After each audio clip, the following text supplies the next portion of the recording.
Well, welcome back to Thoughts While Thinking.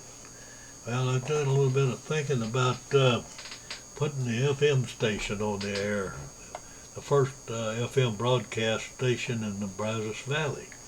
We tried to get a 100,000 watt station and the frequency moved in, but was unsuccessful on that.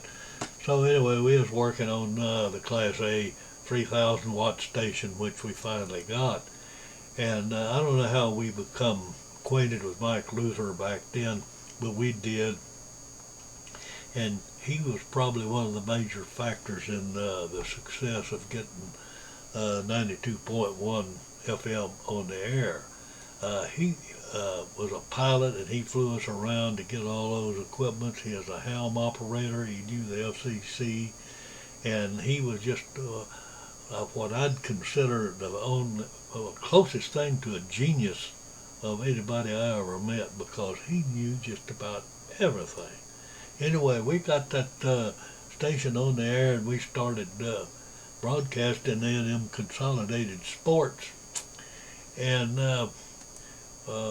we pushed that thing and advertised it and got out, and I guess you could say that we become the voice of Tigerland sports in the Brazos Valley, because we was the only one that ever broadcast those ball games. And Scott DeLucia, he came worked with us when he was about 16 years old.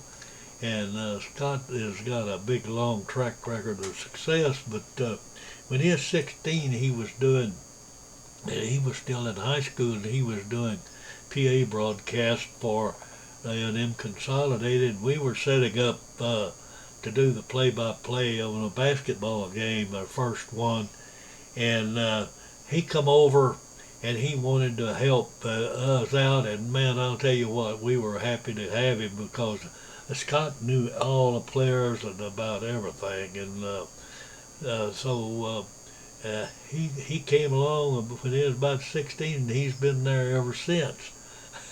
And I'll get into more of that later, but we did Consolidated, and we had to order telephone loops probably about 3 or 4 weeks in advance to the out-of-town games to have that thing in on time. And this is kind of like the microphone amplifier we used to do the play-by-play off of, those telephone loops. And Consolidated was the first and I guess the only school that didn't want us broadcasting their ball games of when they was out of the way. I guess they were afraid that we would interrupt some and take away some of their gate money. But anyway, I was convinced that I could get around and do something. And I remembered Gordon McClendon, and that's a little walkie-talkie that was put Scott in the in the football stands using. But we did that broadcast, and Gordon McClendon had that Liberty Network, and he did that recreating baseball games. He had over 400 stations hooked up doing those recreated ball games. So we took that page out of the handbook, and Gordon he put the Mighty 1190 KLIF in Dallas on and did a straight up top 40, and he was the first one, and he had so much tremendous success that everybody started copying him, and I looked up to him as being one of the super creative broadcasters at the time.